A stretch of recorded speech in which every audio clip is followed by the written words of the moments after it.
not be moved.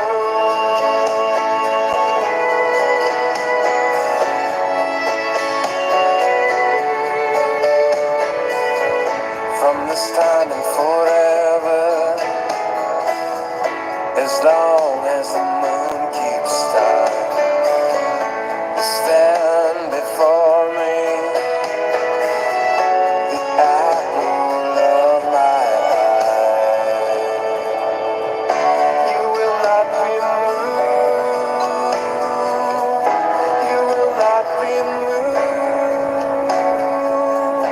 You will not be moved. You will not be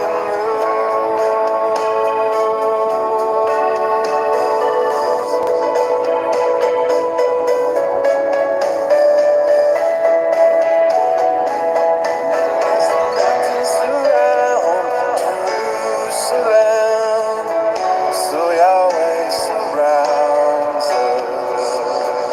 So His love enfolds us. So Yahweh indwells us. We cannot be moved.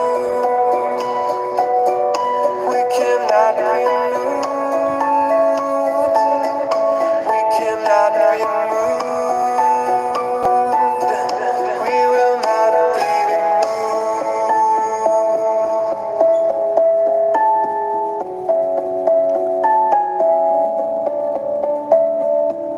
Praise to Yahweh, who lives forever.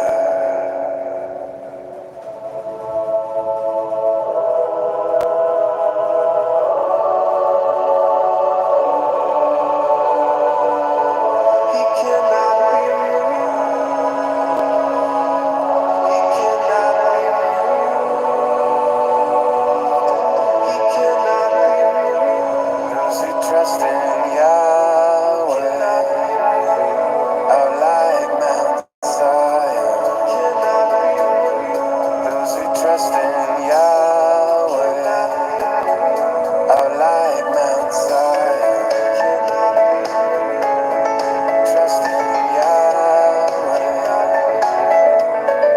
Trust in Yahweh. In Yahweh. Trust in Yahweh. In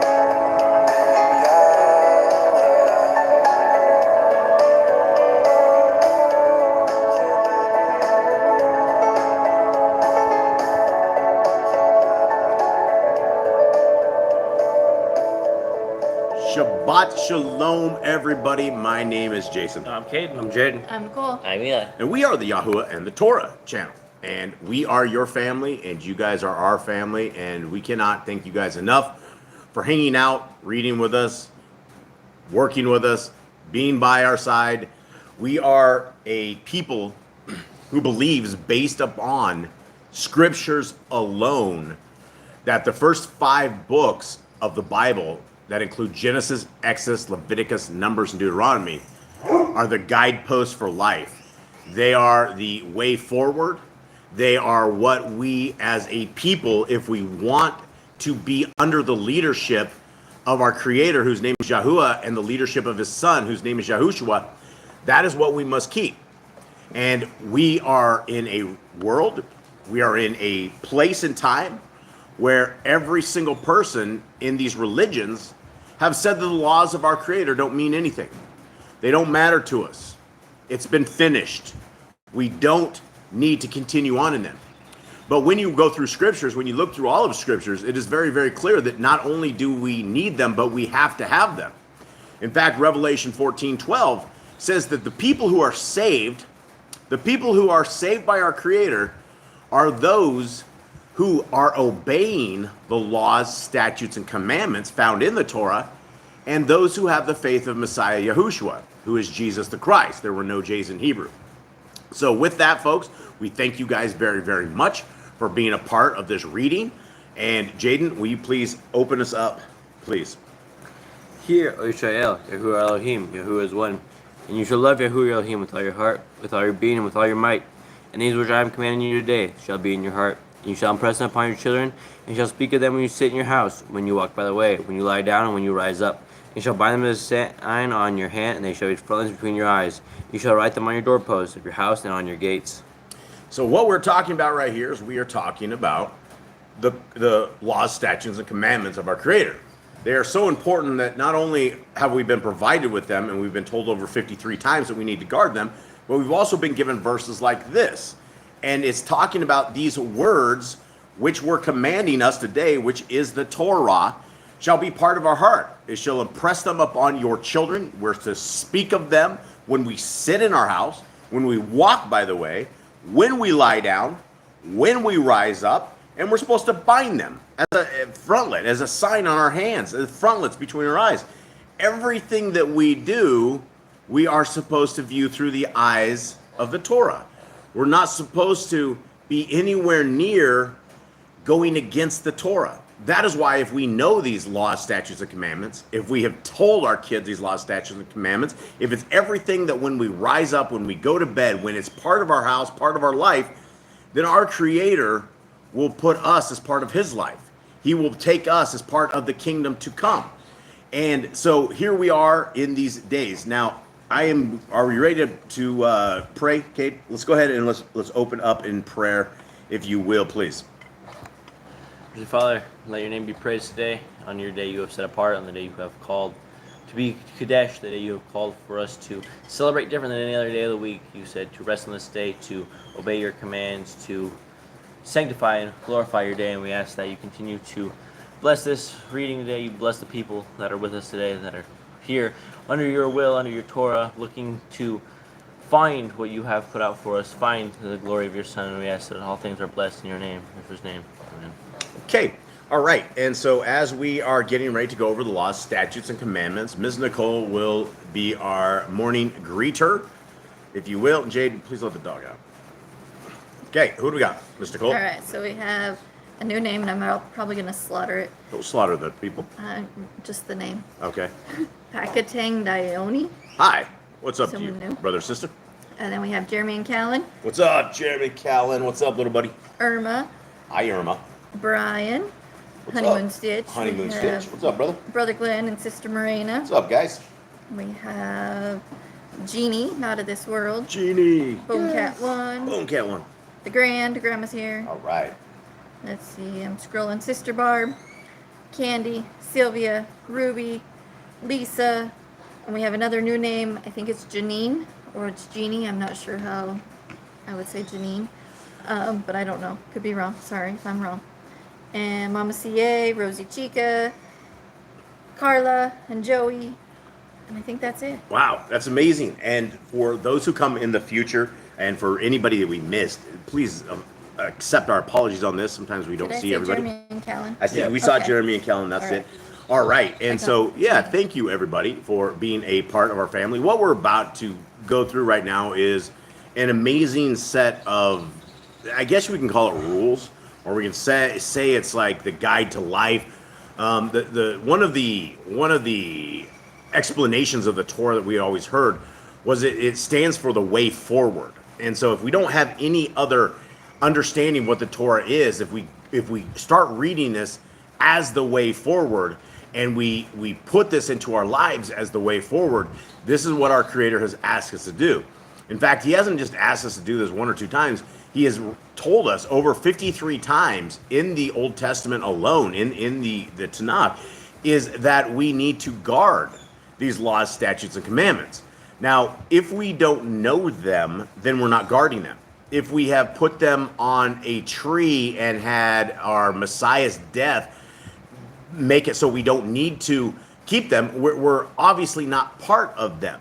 The problem is if we are not in obedience to the laws, statutes, and commandments, then we can take a verse out of the New Testament, what our Messiah says. And our Messiah very clearly says that those who are not keeping Torah are told to go to hell. And many Christians will go over this verse and they don't understand that this verse is about everybody. It's about people out there who believe that they know our Messiah and so much that they're casting out demons in his name, that they're doing miracles in his name, that they think that they're doing everything in his name. And when he looks at them, and when he looks at their deeds, he says to them, depart from me, you who are Torahless, you who do not walk in the Torah, you who are lawless. And so that is what our goals and hopes and dreams are, is that you guys out there, and you're not going to get it, you're not going to be convinced from a little family here in the middle of the jungle on YouTube. The convincing can only come at your own fingertips, where you guys open the codex yourself. You guys open this manuscript. You open the very first page of Genesis 1. And what we tell everybody is the best thing to do is to start in Genesis. And you start with this as a love letter from our Creator to you. And if you talk on that, if you go into this with that pretense, not only is it a love letter from our Creator to you, but it is also a technical guide to life. It will tell us the ups and downs. It will tell us things that we should do and shouldn't do. It will tell us stuff that keeps us alive. And so when we reject these laws, statutes, and commandments that our Creator has given to us, we're rejecting life. We're rejecting the discipline and the ways forward that our Creator wishes us to go.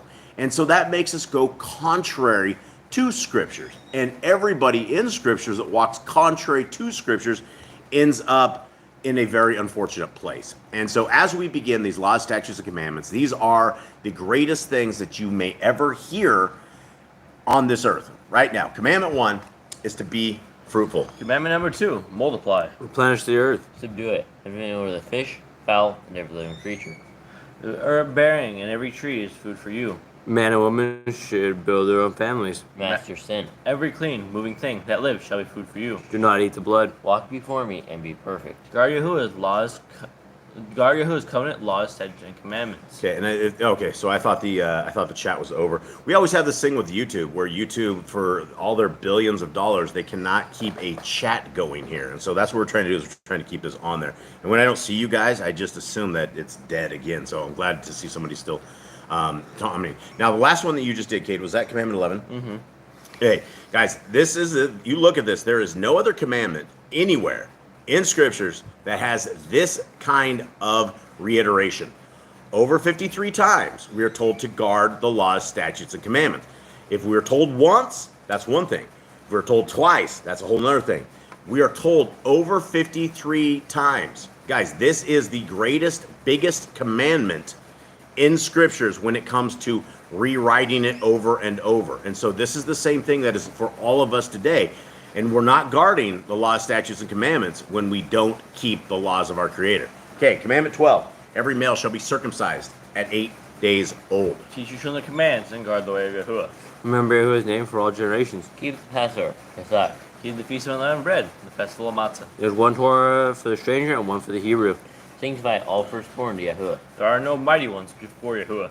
You shall not make graven images. Do not bring Yahuwah's name, do not. Keep the Shabbat. Honor your parents. Do not kill. Do not break wedlock. Do not steal. Do not make false accusations against your neighbor. Do not covet anything of your neighbor's. I don't even know where I'm at. I've lost the place. 29. 29. Yeah, I was reading Jeremy stuff. And that's as well. And, you know, what Jeremy said, can you read that, He Mr. says, I actually shared your page and challenge everyone to go through and tell me which ones are abolished. No takers yet. Yeah, and we've done that for years and years and years. And the first thing on YouTube that you will end up with is you have, I think there's like 3 or 4 billion Christians across the world. So every Christian is going to come and they're going to tell you what they believe is their doctrine, which is the laws are no more. And so when we are being challenged to these different degrees, and what was the last thing we were doing on that, Mr. Cole? The commands? Yeah, well, now that's the other thing. Who just said what? Challenging people to the commands. Right. Sure. Okay. Right. Sorry, I'm getting real old here. When you challenge those who have seen the laws, statutes, and commands, and you ask them which one is not good or which one do we take out, they're all stumped. And the Christians across the world will completely fall into this because they do not take what is in Scriptures. And when you read Scriptures, there is no place, not a single place ever, that says the laws of our Creator are not anymore. There's not even a hint in it. Now, we have people that will take Paul's writings, and out of all of Scriptures, there is not a single author anywhere that is as bad as Paul. Now, let that sink in and understand that what I am saying is I'm not saying what he is completely saying is wrong, but what he says out of context that people take out of context and they make doctrine to, that is very, very wrong. Because you will not run across a Christian who will spar using the Torah. They spar using Paul. And Paul has everybody freed from the law. They don't value the law because we have a man that came in and the people have made Paul their Elohim. They have made him their God. And the people get very angry when I tell them this. They're like, that's not true. We love God with all our heart, with all our mind, with all our soul. I'm like, well, if you don't love his commandments, then you're a liar, because you don't love somebody with all your heart, mind, and soul. And again, I debated the Jehovah's Witnesses this week, and the same thing came out, that they love God with all their heart, mind, and soul, but they eat pork, and it doesn't matter to them. It's all been made clean, and the only thing that they could tell me is Peter's dream. That's it. Peter came down, and the dream was slay and eat, and so we're taking one line out of this thing, and here we are, and we've made our own doctrine out of it, and it's sad. What do you got, Mr. Nicole? The Grand just says, I don't think they read the whole book. And then 𝐤𝐄𝐄 says, but Peter's dream. Yeah, Peter's dream. Nobody reads the whole book. Nobody cares about the book. Nobody cares about any of this stuff. And when we read about Peter's dream, guys, for anybody who doesn't understand, and I know most of us that are here right now understand all this. We all get it. But for those who come later and who understand, Peter's dream had nothing to do with eating food, guys. It had everything to do with ministering to Gentiles. When you are in the religion of Judaism, which we are not, and I will stop at that point and just say we are not in Judaism, because I don't want the stream to die this week.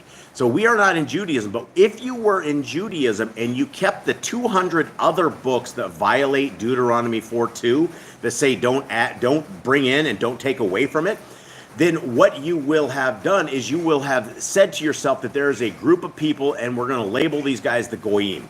The Goyim are dirty dogs. They are people that don't believe in this Talmudic Judaism that we believe into, and we don't need to be near them. We don't need to talk to them. We shouldn't do anything. That is what the religion of Judaism has provided to people. Now, Peter's dream was simply breaking that traditions of men, right? The traditions of men, that we have another set of people that we can label as Goyim, that we can rape, pillage, and steal from because they are not in our religion.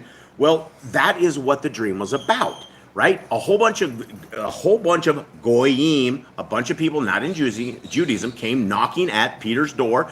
Peter, he didn't know, right out of the gate, he knew what to do because he had his dream. But prior to the 3 times he was shown the sheet and the animals coming down, and where it said slay and eat, and even Peter's like, I'm not going to eat anything unclean. I've never eaten anything unclean. Why should we eat anything unclean? He was very, very much perturbed by the dream, because we have Leviticus 11, which tells us very clearly what our dietary guidelines are. And so then the people come knocking on Peter's door, and Peter decides he's going to go and minister to those people because of his dream. He understood it. Mr. Cole, do you have something in there? Let's see. I can go back up. Sister Barb says they teach to follow the first 10, but others from the 11 forward they teach are abolished. Well, not even that. You know, if we want to go with a 10 of them, you know, each point is 10%, right? They don't obey Shabbat, so right out of the gate they get a 90%.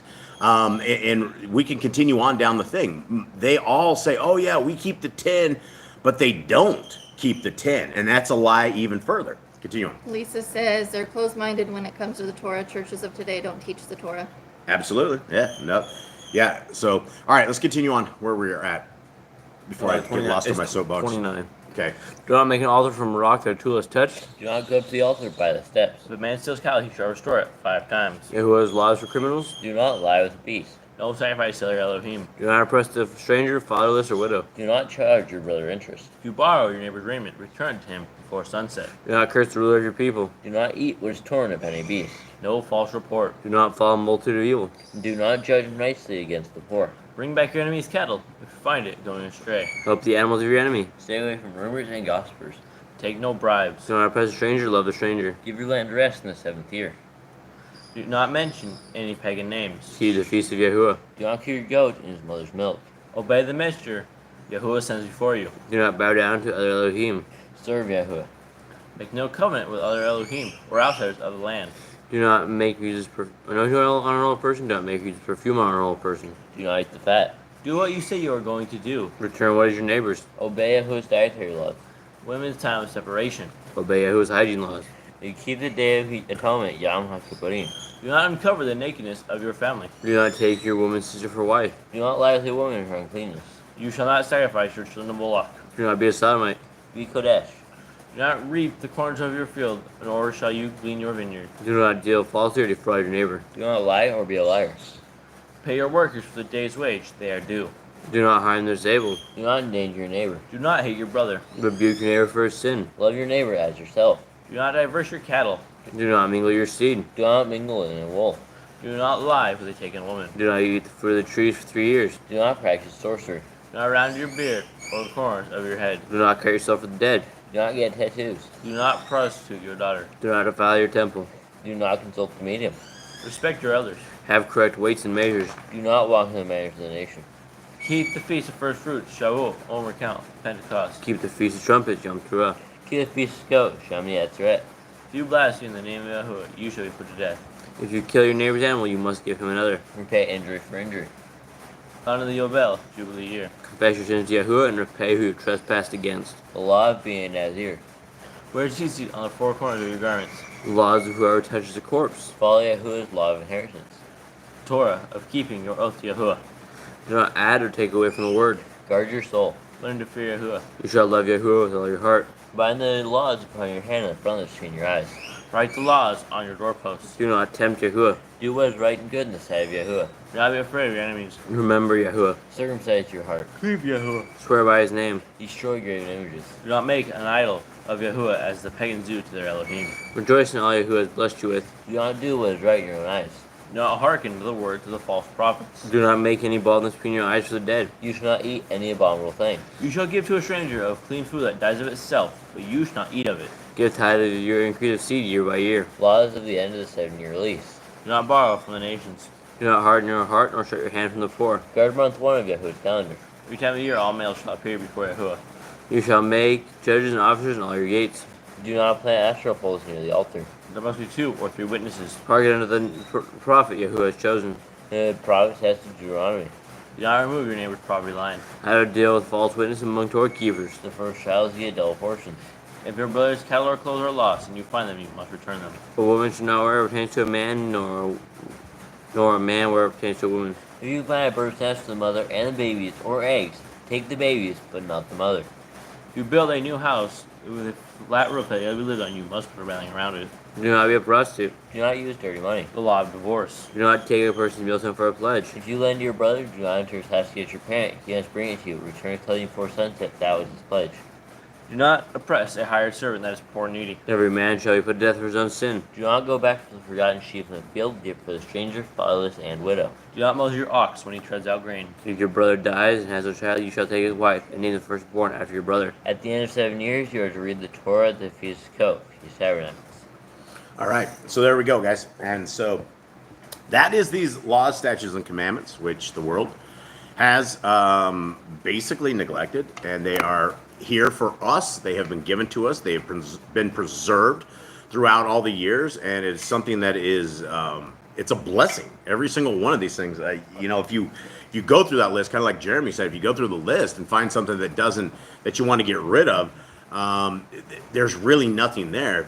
If you want to harm the disabled, one of our commands is don't harm the disabled. If the laws of our Creator are no more, that says the disabled are fair game.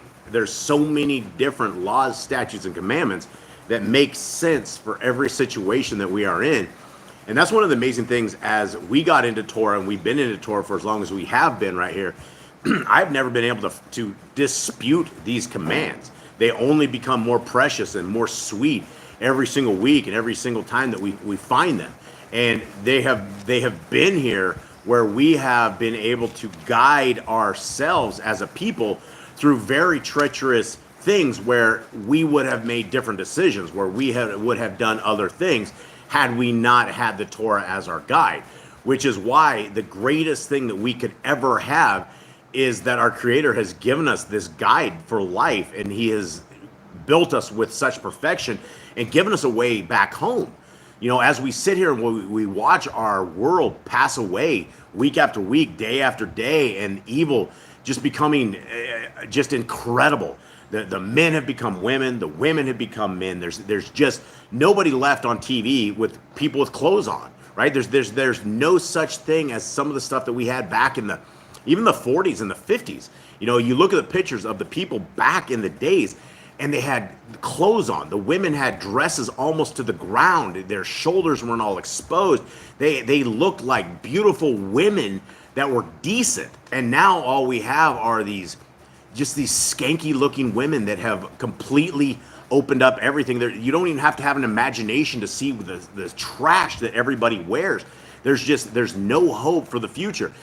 But there is hope in Yah's people, right? The hope is not the people around us. The hope is not this passing world, but the hope is our Messiah that is en route to us. The bus is probably already starting somewhere. It's probably happening, and we have an opportunity right now to get to the bus. And the buses, I'm not talking a fake rapture. I'm not talking about that we're all going to get out of harm's way and nothing is ever going to happen to us. I'm talking about the bus, the 120 years that we have been given to figure this out and to come to the laws, statutes, and commandments, and the helping hand of our Creator, who has given us this since our birth and has been looking at us and for us since our birth, looking to see who's going to follow him, who's going to be part of the cool kids class. Because the bad kids, the rebel kids class is almost over, and the cool kids class is on its way. All right, so let us begin right here. We are into Exodus 25, and we are going to be reading out of Yah's Scriptures right here. And yeah, it's... Sister Barb said at schools now they transition children, and if parents remove them from the school, the state takes the kids to foster care. Yeah, you know, that's one of the reasons. One of the main reasons we left in North America is I never believed that we were going to escape CPS. I did not think we were a normal enough family to not get owned by CPS. I was probably right, but it is getting far worse, right? And, you know, the number one thing is no parent should ever take their kid and give them to a government indoctrinated school. That's the worst thing you could ever do, right? When we read through scriptures, there's not a single place where we read that there was an established college where the kids went to where you gave your kids to. There wasn't an established place where you take your kid into 30 other kids and you have this classroom where they're indoctrinated into Gentile raging stuff, right? If you have a child in school, you should be taking your child out of school. You should not even be in there. If you can't educate your kid normally, get out of the country, right? You know, I know there's a fear in North American for North Americans that people think that anywhere outside of North America is completely dangerous and completely whacked and you're not going to be able to make it. And I will tell you, from people who put everything on our back and drove away from North America, 9 years later, we were able to make it. We didn't know. We didn't have jobs. We didn't have anything down here. We came to a place where all we had was our Creator who guided us out of this. And now we are blessed beyond anything that we can even do. So we shouldn't be involved in this stuff where the schools have come in and taken our kids and tried to transition them. I mean, the evil that we are dealing with as a people is beyond anything of any time before, right? As in the days of Noah, here we are again today. And it's not getting any better, which is why I have said we don't have 20 years of a civilization left. There just will not be anything left. So now's the time to get on board this train. Now's the time to get aboard this bus. And it has Messiah Yahushua driving both of these. And if you're unwilling to be in this, then look around you and look at the people you're going to be hanging out with, right? Hell might just be all of the people that you see right here just having a heyday all the time. Those are your people, right? Is that who you want to hang out with? Or do you want to hang out with people who love our Creator, who love righteousness, who love goodness, who love the Torah, who will get on their knees to a higher power instead of the devil world that everybody's already on their knees to? Every celebrity, every musician, every one of these people have fallen onto their knees, and you do not make it in this world right now without falling on your knees to Hasatan. That's why we have a little tiny channel here. It's 35,000 subs, and there's 20 of you guys that listen to this. This is not a very popular subject when we're talking about obedience to our Creator. And this is what we're always pushing for, is that we look to our Creator and we take His laws, statutes, and commandments, and we never look behind us, and we never, ever go back to that old world. Okay, Wife's looking at me like, get off your soapbox. Okay, here we go. Exodus 25. Everyone still there? Did we lose half the chat on that one? No, they're still Okay, all right. Much love to all y'all out there. Let's They were talking continue. about the TV. I don't know if you want to go into that. Yeah, or let's not. go on the TV. I love talking with people. Let's see. Brian says that's why they call it television programming. Television programming, right? That's exactly what it is. Programming is what? What you know, we're all, oh, let's watch the television programming, and we become robots. You didn't let me finish. All right, finish it. When the TV started in the 40s, one or two guys owned all three channels. And then Lisa says, today's TV, I still watch stuff from the 50s to the 80s. I don't like today's TV at all. Now I have a real understanding of why. Thank you for teaching me how my inner peace works. Yeah, and you know, here's some more evil, just some side note evil stuff. Disney just got busted. I don't know how long ago it was, but they were going back through all of their very early movies and all their very early cartoons and sticking chemtrails up in there, right? And so all of the old videos that we have of like Little House on the Prairie that were filmed in like I think the 80s or 90s, now they all have massive chemtrails through the back of it. Ingalls, whatever his name is, he's out there, and he has chemtrails flying in the back of it, and you will see that now. And that is the world that we are living into, is they are completely memory holding all of the stuff that is good, which is why it's amazing that we have the Torah, which is why they can't memory hold this from us, right? It might become a danger to them, which it is, but we have it right now. All right, well, let's continue on before I get too crazy. Okay, Exodus 25. You with me, Eli? Yep. Okay. And Yahuwah spoke to Moshe, saying, speak to the children of Israel, that they take up a contribution for me. From everyone whose heart moves him, you shall take up my contribution. And this is a contribution which you take up. Okay, where are we going here? Why is he taking a contribution? Can anybody give me a basic of why we are here right here? The last time he was giving more commands and telling him what he needed to do. So he's now talking about, I think, giving offerings to people. He's now telling them how the laws of offerings and sacrifices should be. Right, and so we're building the temple right now. And so this is what he's asking people for. If you want to contribute to the temple, this is the things that we need, right?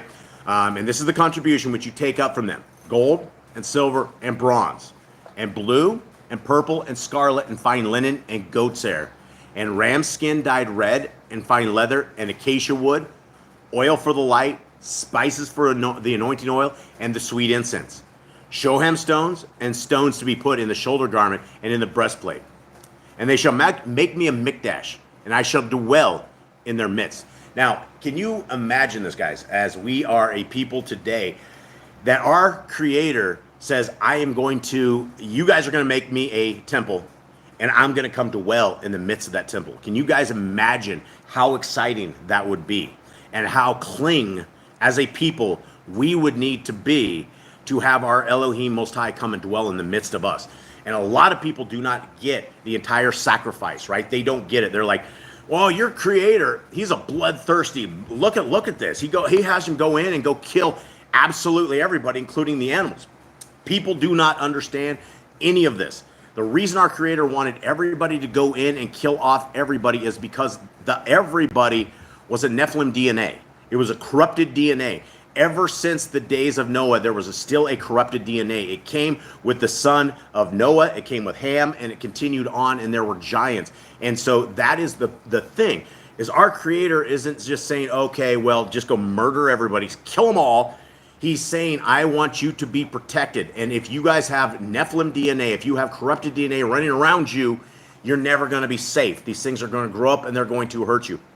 Now, when we get into sacrifices, and we're talking about our Creator sitting right next to us in a temple, we have to be clean, right? We can't have these bad thoughts. We can't have these dirty hands. We can't have a dirty heart. We can't have our families with this, which is why sacrifices came to play. That if we want our Creator to dwell among us as humans, we are not clean enough to make this happen. We are not Kodesh enough to make this happen, which is why there were sacrifices, so that our Creator would live with us, that he would hang around us, and that we aren't as dirty as we are, because he was able to cleanse us to a degree with the sacrifices. Okay. Now, 9. According to all that I show you, the pattern of the Mishkan and the pattern of all its furnishings make it exactly so. And they shall make an ark of acacia wood, 2.5 amma long, 1.5 amma wide, and 1.5 amma high. And you shall overlay it with gold, clean gold, inside and out. Actually, I messed it up. Inside and outside you shall overlay it, and you shall make it of a molding of gold all around. And you shall cast 4 rings of gold for it, and put them in the 4 corners, 2 rings on one side and 2 rings on the other side. And you shall make poles of acacia wood, and overlay them with gold, and shall put the poles into the rings on the sides of the ark to lift up the ark by them. The poles are in the rings of the ark. They are not to be taken from it. And into the ark you shall put the witness which I give you. And you shall make a lid of atonement of clean gold, 2.5 alma long and 1.5 alma wide. And you shall make 2 cherubim of gold, make them of beaten work, at the 2 ends of the lid of atonement. And make 1 cherub at one end, and the other cherub at the other end. Make the cherubim from the lid of atonement at its 2 ends. Now, how good does our picture, go back to our gallery picture, let's take a look at what we just described here. Let's see how good we did this. We actually did this, Caden did this logo, did this image years and years and years ago. I don't know how many, 5 years ago maybe? So this is our thing. We don't have a lid of atonement. We don't have our cherubim up there. The lid could like open in the. Yeah, this was there. So we have our little rings right there for our poles that are in there. I don't know if this is a really good thing, but that is kind of what we are discussing right here. Is this ark now? For those who have never, you guys have probably all seen what people have made of the ark. We're talking about on top of the lid are 2 angels, like 2 cherubim. And it's like their wings, I think their wings, aren't they touching? There's one up there. Grab that one up there. Their wings are touching to the center, I believe, is what we are talking. Mr. Cole, we actually have an Ark of the Covenant she's grabbing. Kind of an Ark of the Covenant. It looks like Essen. Yeah, it's kind of messy. All right, so we're looking at it right in front of us, this little tiny thing. And the wings of the 2 cherubim are touching each other at the backside. And we'll maybe send a picture of this or something at some point. Maybe we'll send to our Telegram group of what we're looking at here. But I think you guys have all seen the Ark of the Covenant and the way it is. And it's kind of a fascinating thing, right? The way that our Creator puts his extracurricular creatures on top of it. I always thought that was fascinating. Okay, 20. And the cherubim shall be spreading out their wings above, covering the lid of atonement with their wings, with their faces toward each other. The faces of the cherubim toward the lid of atonement. And you shall put the lid of atonement on top of the ark, and put the ark, the witness which I give you. What do you guys think of the weight? What do you guys think the weight of the lid is? The wood's already going to be heavy, and then you pull it, it's going to be heavy. Yeah, this thing's going to be pretty darn heavy. Remember, it takes 4 people to carry it, so. Yeah, okay. Let's see, 22. And I shall meet with you there, and from above the lid of atonement, from between the 2 cherubim, which are on the ark of the witness, I shall speak to you all that which I command you concerning the children of Israel. So we just got a phone. We just got our way of communication, right? We just got the temple. Our Creator told us he's going to create a temple. Then he told us exactly how he's going to talk to us from in and around this device he's having everybody make. And 24 says, did I do 23, guys? No. And you shall make a table of acacia wood, 2 alma long, 1 alma wide, and 1.5 alma high.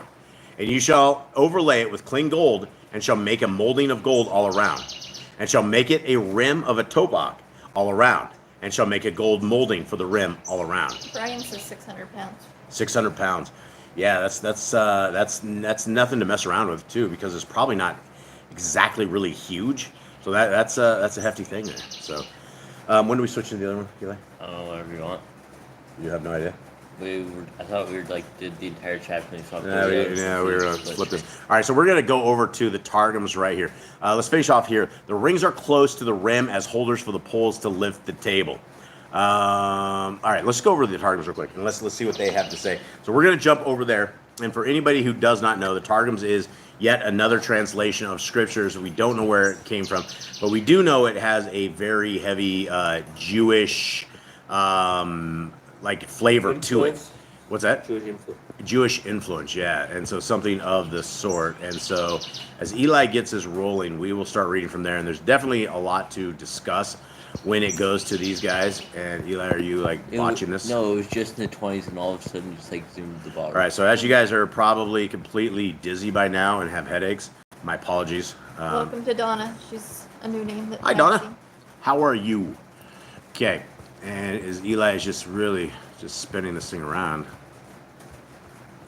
You almost done, buddy? Just about. All right, so here we are right here. Eli has made it. I think I might have to actually blame Mr. Cole for this, for putting this website the way it is. You're the one that told me to do it. Well, I might need to spin it around some more. So I guess I'll take the blame. Okay, here we go. Exodus 25:1. This is from one piece. That must be a lot of gold. Yeah, Sylvia's right. It must be a lot of gold.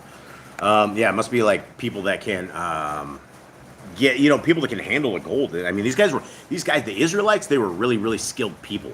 Like, they came out of Egypt and they all had a lot of cool skills that they would be able to do things of this nature. Because I wouldn't. Okay, so here we are in the Targums. Let's get down to where we were, and we'll go through it. And Yahuwah spake with Moshe, saying, Speak unto the children of Yashael, that they shall take apart before me a separation of everyone whose heart is willing, but not by constraint. You shall take my separation.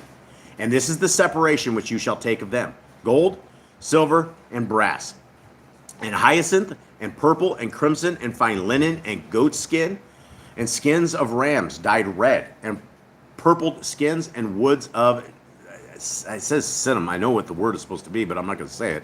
The words of siddim, and olive oil for the light, and aromatics for the confection of the pure anointing oil, and of the fragrance incense. Gems of beryl, and gems of perfection for engraving and insertion in the ephod and in the breastplate. And they shall make me a sanctuary to my name, that my presence may dwell among them. According to all that I show you, the likeness of the tabernacle and the likeness of all its vessels, so shall you make. And they shall make an ark of cedar wood, 2 cubits and a half in length, a cubit and a half its breadth, and a cubit and a half its height. You guys, what's the cubit again? 18 inches. 1 cubit's 18 inches? Yeah. So they make an ark out of wood, right there, 2 cubits. So we're talking, what, 32 inches, 36 inches? 36 inches in its length. So we're only talking like 3 feet here. And a cubit and a half its breadth. So we're talking, it's not... 27. This is not very big. This is not big at all. Okay. And you shall cover it with pure gold within and without, and shall make upon it a crown of gold round about. And you shall cast it for 4 rings of gold, and set them upon its corners, 2 rings for one side, and 2 rings for the second side. And you shall make staves of cedar wood, and cover them with gold. And you shall introduce the staves into the rings on the sides of the ark, that the ark may be carried upon them. The staves shall be inlaid in the rings of the ark, and not be removed from it. And you shall put within the ark the testament that I will give you. Do you know where we're stopping at? Yeah, 29. Okay.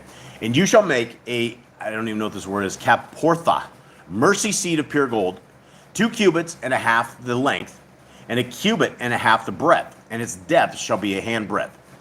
And you shall make 2 cherubim of pure beaten gold, shall you make them on the 2 sides of the mercy seat. How do you guys think they attach those 2 giant golden cherubims to the top of that? I don't know, maybe since that was like... Make it all one side, Like one molding, piece? Like, it was like a welding molding thing. Like it was like really hot and they just stuck it on top. I don't know. Yeah, maybe before it like dried, they like grabbed the 2 carrot and they'd already like molded and then stuck it in the hot liquid. Yeah. All right. Let's continue on. 25:20. And the cherubim shall stretch forth their wings above, their heads over against each other, their wings overshadowing the mercy seat, and their faces over against each other. Towards the mercy seat shall the faces of the cherubim. And you shall put the mercy seat above upon the ark, and within the ark you shall lay the tables of the testament that I will give you. And I will appoint my word with you there, and will speak with you from above the mercy seat, between the 2 cherubim that are over the ark of the testament, concerning all that I may command you for the sons of Yashael. And you shall make a table of cedar wood, 2 cubits in its length, and a cubit in its breadth, and a cubit and a half its height. And you shall overlay it with pure gold, and make for it a rim of gold round about. Are we on 24, 25? It's 29.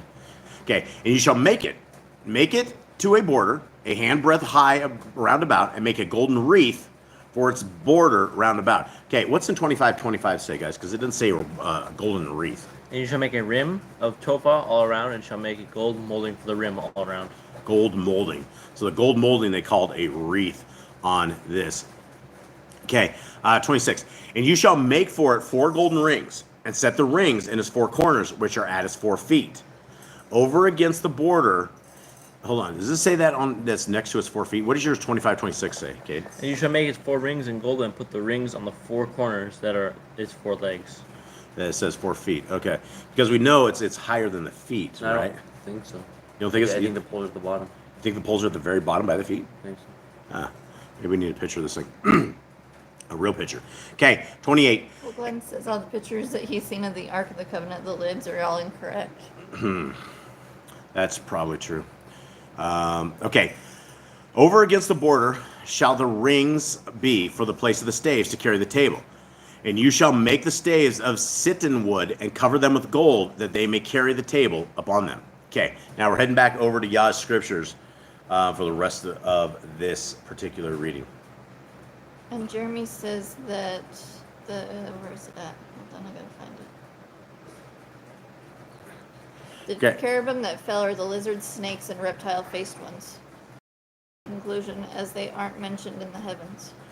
Yeah, so let's read the grand stuff. Let's discuss this real quick. So What the she grand says. says, how can we explain why Father allowed making the copies of heavenly things when we are commanded not to make images of things in the heavens, sea, and earth? I'm struggling for the right words. So that is the difference between our kids just doing what they want to do and us commanding them to do what they should do. I believe, yeah, and that, as Jeremy says, we're not to worship them. Number one, we're not to worship the Ark of the Covenant. There was never ever a mention that we worship any of this stuff. The problem with us as humans is that we get stuff like this and we end up worshiping them, and that is what our Creator has talked about. So as far as what our Creator wanted in His temple to be able to communicate with His people and a way to exist is probably going to be different than the stuff that we know. What's Brother Glenn saying? I can't He see. says cherubim are depicted in art as having 4 wings and 4 faces, while seraphim are depicted as having 6 wings. Yeah, and I think Revelation talks all about them, and there's a lot of different descriptions of what we're talking about here in them, and so I don't know if that helps the grand on that. I mean, we're not creating this stuff as an Elohim. We're creating it as it's a telephone system that Elohim Most High is going to speak from us out of, is essentially how I see it. So it's definitely not something to be made. And the difference between man just going out and making stuff that's in it is we had a commandment to take care of this. And there's always going to be things outside of commandments that our Creator can command us to do, and it may not be our understanding of what exactly it is, but none of this stuff is supposed to be an image. It's not supposed to be something that is to be worshipped, I think is the bottom line on this. And so Brother Glenn says cherubim are associated with wisdom and guarding sacred places, while seraphim are associated with praising God and serving as messengers. yeah, and I can't remember. I remember if I reread Revelations, I mean, there's the ones, I think it's Revelation 4 or 5, I think. It talks about these things, and it is, with the description of, I think it's in Revelations. I think it is, guys. Remind me if I'm wrong, but it's the ones that have the 6 wings, and it's the spooky looking things, I think, or I might need to refresh myself on that. Daniel. And there's also stuff in Daniel as well that talks about these. All right, let's continue on. Where are we at, folks? You're at 29. Okay. Here we go. And you shall make its dishes. Okay, and we're back to the temple stuff. And you shall make its dishes and its ladles, excuse me, and its jars and its bowls for pouring, making them of clean gold. And you shall put the showbread on the table before me continually. And you shall make a lampstand of clean gold. The lampstand is made of beaten work. Its base and its shaft, its cups, its ornamental knobs and blossoms are from it. And 6 branches shall come out of its sides. 3 branches of the lampstand come out of one side, and 3 branches of the lampstand come out of the other side. Now, when we first did this, 5 or 6 years ago, we didn't know exactly what the ornamental knobs were, and then you actually get a picture of this menorah, is what they call this, and it looks like a tree. It looks like it has blossoms on it, and it has just what it is described right here. Okay. Going now to 33. 3 cups made like almond flowers on one branch with ornamental knob and blossom, and 3 cups made like almond flower on the other branch with ornamental knob and blossom. So for the 6 branches coming out of the lampstand. And on the lampstand itself are 4 cups, made like almond flowers, with ornamental knob and blossom, and a knob under the first 2 branches of the same, and a knob under the second 2 branches of the same, and a knob under the third 2 branches of the same, according to the 6 branches coming out of the lampstand. Their branches are of the same, all of it one beaten work of clean gold. So I think what they're saying on this is, I think they built this thing like all in one piece, right? If it's all of one beaten work of clean gold, like there are some master goldsmiths, I guess is what you would call them, to be able to do this, because you're not going to form gold without massive heat. I think that's like, I don't know what the actual degrees are that you have to do this, but these guys were able to get that kind of heat back in the days to make this happen. Okay, 37. And you shall make 7 lamps for it, and they shall mount its lamps so that they give light in front of it. And its snuffers and its trays are of clean gold. It is made of a kicker of clean gold with all these utensils. So see and do according to the pattern which was shown to you on the mountain. Okay, now we're going to head back over to the Targums to finish this up. And I think it's going to do the same thing it did before. And Eli's going to have to give you guys the spinny. Oh, we made it. It didn't actually do that. That's good. Great. Kind of. Okay, maybe not. Right. All right, so as we are right here. So Glenn says, cherubim are mentioned in the Bible as guarding the Garden of Eden, while seraphim are mentioned in Isaiah's vision of God's throne. The difference between cherubim and sephrim is the cherubim are known to have 4 wings, and the sephrim are described to have 6 wings. Yeah, okay. Great. Okay, thank you, Brother Glenn. Okay, Exodus 25:29. Okay, and you shall make it. And this is from the Targums right here, as we finish this up. And you shall make its dishes, and its spoons, and its tankards, and its measures, which are for the service of libation. Of pure gold shall you make them. And upon the table you shall set in order the interior bread before me continually. And you shall make a candelabrum of pure beaten gold, and you shall make the candelabrum, its base and shaft, its cups and apples and lilies shall be of the same.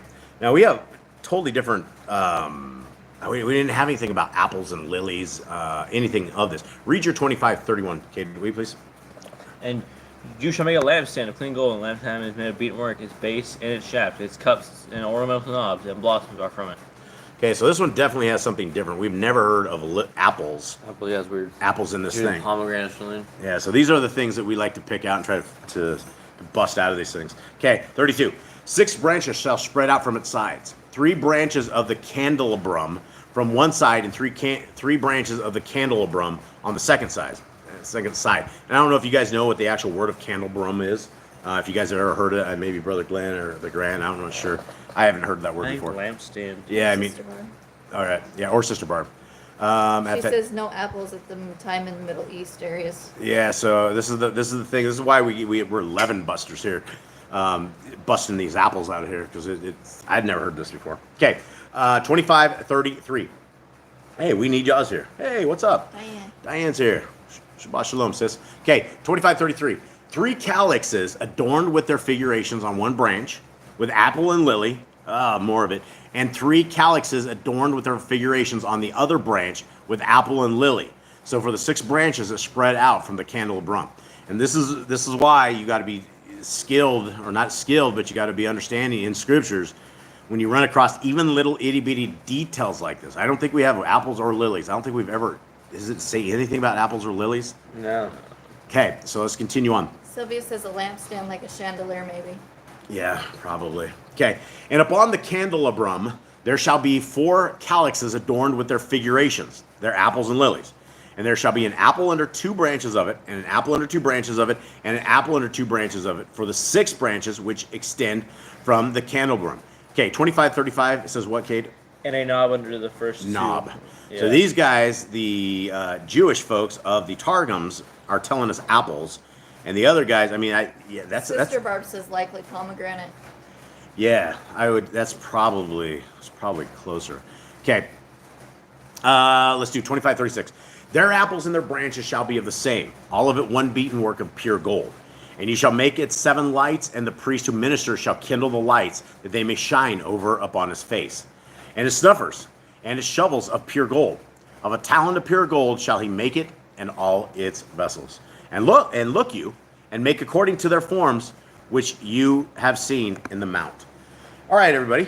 Well, that is it. I guess we should all do a round of applause because YouTube didn't kick us off this week. Maybe a round of applause that I didn't have YouTube kick me off this week. So here we go. I was able to contain myself, and here we are. So much love to everybody out there. We thank you guys all for being a part of this. We really, really, truly do love you guys. And I hope to see you guys all in the kingdom to come. I really hope I could make it to the kingdom to come. And if I do make it, I hope I see all of you guys there.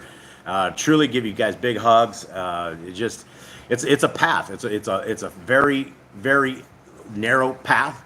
And we don't need to be going to the left. We don't need to be going to the right. And if we're able to sustain that narrow path, then that path is what we've been told is the keys to the kingdom to come. And so hopefully we will see y'all there. Till then, Jade, will you please bless our brothers and sisters out there? Yahuwah bless you and guard you. Yahuwah make his face shine upon you and be gracious unto you. Yahuwah lift up his countenance upon you and give you peace. And they shall put my name upon the children of Israel, and I will bless them. Okay. All right, everybody. That does it for us. We're going to rend the heavens with our new little music player that doesn't serve us ads, we hope. And much love to you. Thank you all for being part of it. And Eli's trying to figure this little thing out. And I think he has it. Hit it, Sam. Much love, guys. That you would rend the heavens and come down. Oh, that you would rend the heavens and come down.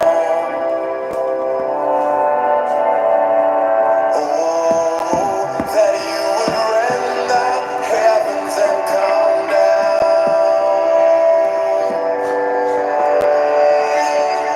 Let the mountains shake, let the earth be moved, let the nations may tremble at your presence. Let your fire burn, let the waters flow, let your name be known to this generation. Come down.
All right, everybody. May Yahuwah bless you and keep you. May his light forever shine upon you. May his grace forever be part of your life. May Messiah Yahushua be everything in your life. And may we all high five each other again at the second coming. And may you guys forever keep the commands of our Creator. Much love to y'all. We love you. Have a great week. Shalom. Shalom.